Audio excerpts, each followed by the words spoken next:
Selamat datang di channel Kinawikrama. Apa kabarnya kalian semua? Semoga hari ini membawa kesehatan, keselamatan, dan kelimpahan rezeki bagi Anda dan keluarga. Amin. Assalamualaikum, salam sejahtera, Om Swastiastu, Rahayu, Rahayu, Rahayu. Pada video kali ini saya akan membahas tentang 5 pendekar sakti tanah Jawa atau Nusantara yang menghilang tanpa bekas entah kemana. Sebagian besar masyarakat Indonesia percaya akan akhir hidup 5 pendekar sakti Nusantara ini berhasil mencapai titik tertinggi yaitu dengan moksa. 5 pendekar sakti Nusantara ini dipercayai masyarakat telah mencapai moksa, yakni sebuah akhir hidup yang sempurna, mengalami kelepasan dari ikatan duniawi dan menyatu dengan Tuhan tanpa pernah mengalami siklus reinkarnasi. Nusantara banyak menyimpan sejarah yang hingga kini masih menjadi misteri. Misalnya para tokoh pendekar paling sakti di Nusantara yang hilang tanpa jejak entah kemana. Menariknya, ternyata para pendekar sakti tersebut bukanlah tokoh-tokoh biasa, melainkan orang-orang paling-paling berpengaruh pada masanya masing-masing. Namun, di akhir hayatnya, mereka justru menghilang tanpa jejak bak lenyap di telan bumi entah kemana. Berikut ini adalah 5 pendekar sakti Nusantara yang menghilang entah kemana. Berikut penjelasan selengkapnya, di mana urutan pertama adalah misteri kematian Gajah Mada. Riwayat hidup Mahapati Gajah Mada sebagai tokoh paling terkenal dalam kerajaan Hindu dahulu kala. Gajah Mada adalah seorang tokoh penting dalam sejarah Nusantara yang menjadi Pati Amangkubumi dari kerajaan Majapahit pada abad ke-14. Namun, informasi mengenai latar belakang keluarganya atau garis keturunannya sangat terbatas dan tidak didokumentasikan dengan baik.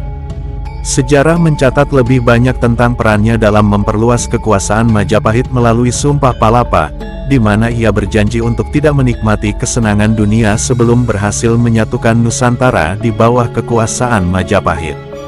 Sumber-sumber sejarah yang memuat kisah Gajah Mada, seperti Pararaton dan Negara Kertagama, lebih berfokus pada prestasinya sebagai pemimpin politik dan militer daripada latar belakang keluarganya.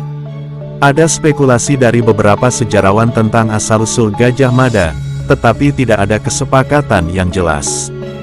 Beberapa menyebutkan bahwa ia mungkin berasal dari kalangan bangsawan atau prajurit, tetapi bukti konkretnya tidak ditemukan. Jejak kematiannya masih menjadi teka-teki misteri yang belum berhasil terungkap sampai saat ini.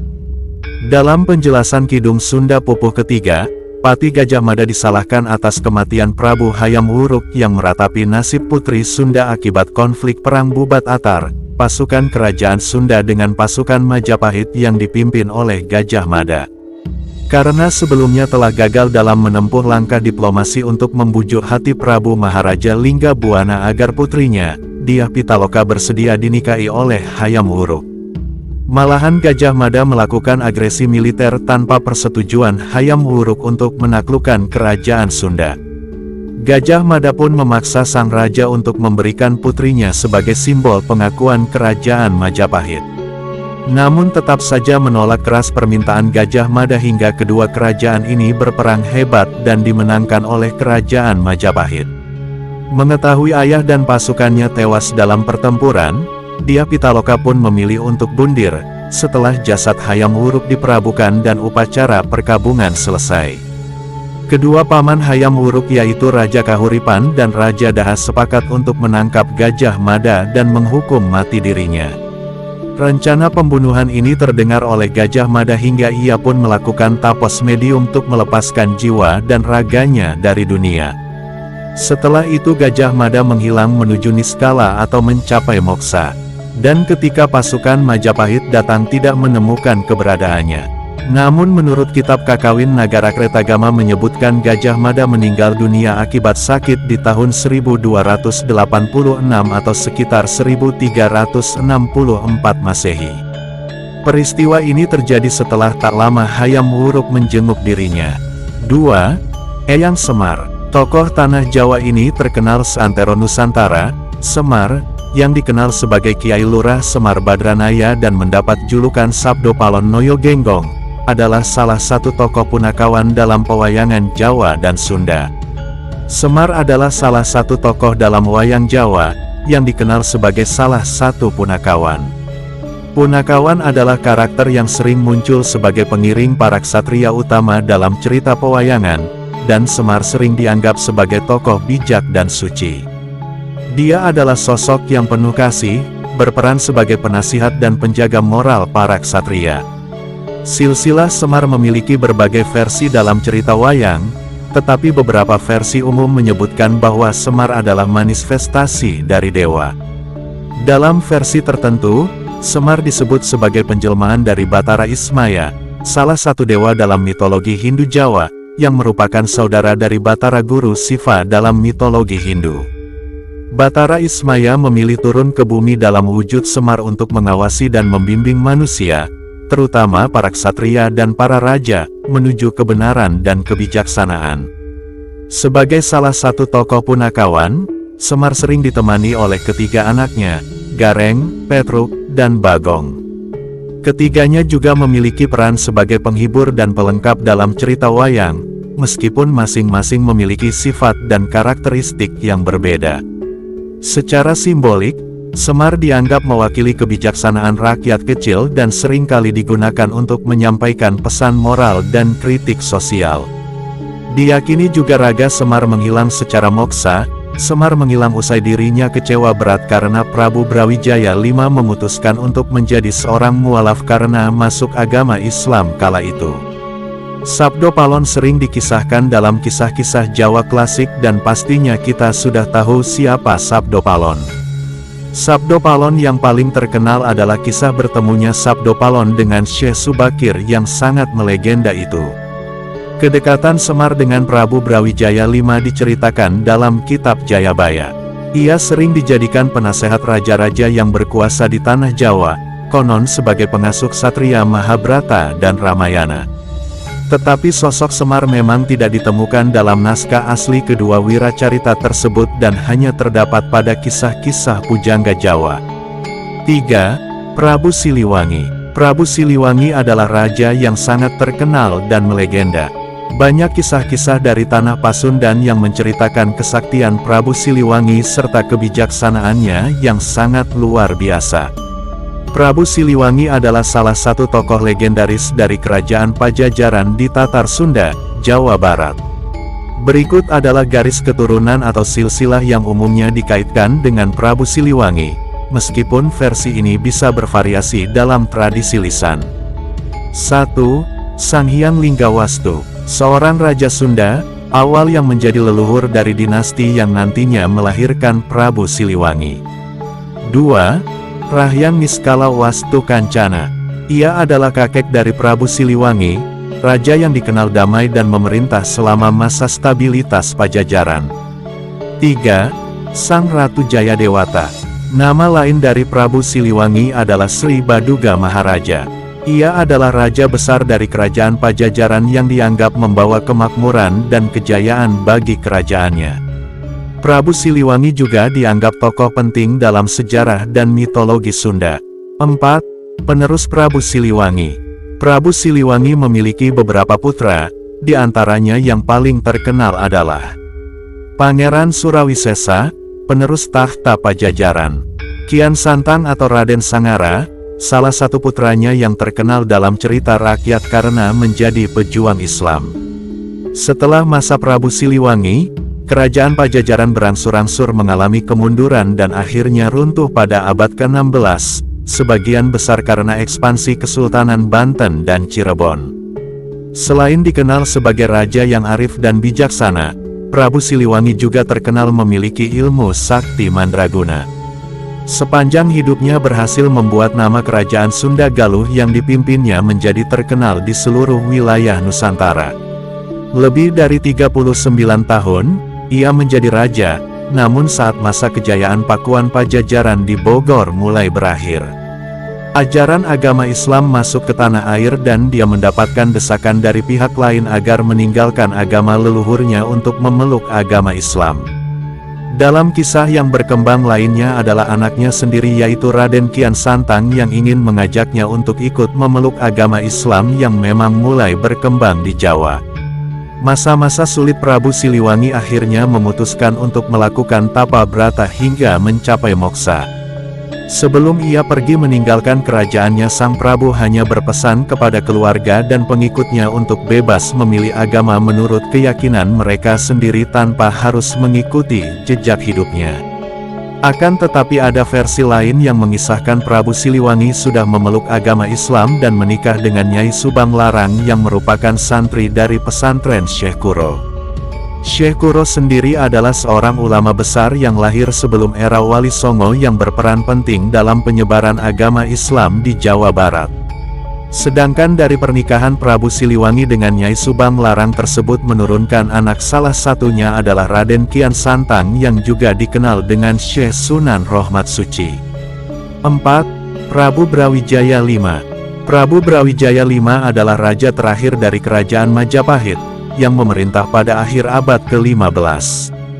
Nama asli Prabu Brawijaya kelima adalah Raden Alit, namun dalam beberapa sumber, ia juga dikenal dengan nama Kertabumi. Pemerintahannya menjadi salah satu tonggak runtuhnya kerajaan Majapahit, terutama karena pengaruh ekspansi Islam di Nusantara. Prabu Brawijaya V dan garis keturunannya menurut beberapa sumber tradisional dan sejarah lisan. 1. Prabu Brawijaya I, pendiri dinasti Brawijaya di Majapahit. 2. Prabu Brawijaya II, putra dari Prabu Brawijaya I. 3. Prabu Brawijaya III, penerus Brawijaya II, juga dikenal sebagai Raden Wijaya, meskipun ada perdebatan tentang identifikasi ini dengan Raja Majapahit awal.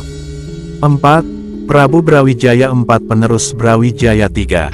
5. Prabu Brawijaya V, Kertabumi, raja terakhir Majapahit.